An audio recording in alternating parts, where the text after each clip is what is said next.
Oh, darn, shut the front door. When something inappropriate comes out of a child's mouth, it can make a parent cringe.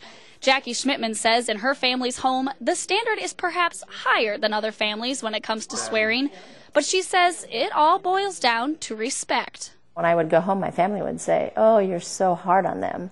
But really, it was more a rule of being respectful to each other in our family.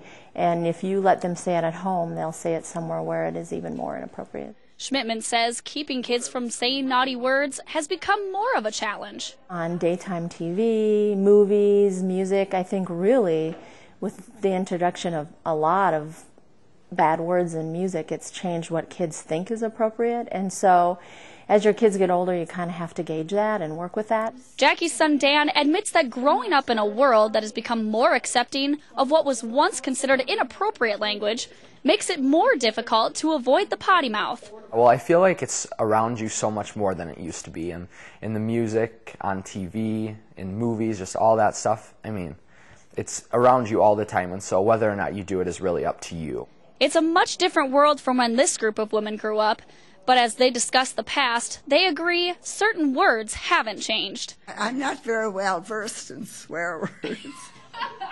While certain swear words might be somewhat agreed upon by society as unacceptable, families have to establish what is and what is not acceptable. Our children, I think they understood that the way we spoke at home, that's what they should emulate. That's what was permissible. In fact, it was good. And discipline for inappropriate language has also changed. But one signature form of punishment tied to swearing is something many generations remember.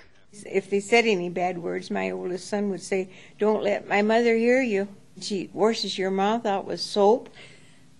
And they don't say those words around me when they come over. Certainly my parents would say, well, wash your mouth out with soap. They never really did it, but it was always a threat. But after the timeout is over, or the soap has been removed from the mouth, parents can only hope that the message has sunk in. It all just kind of boiled down to the fact that you needed to be respectful to your parents, and not only to your parents, but also your siblings and your friends and the people that surround you in your everyday life.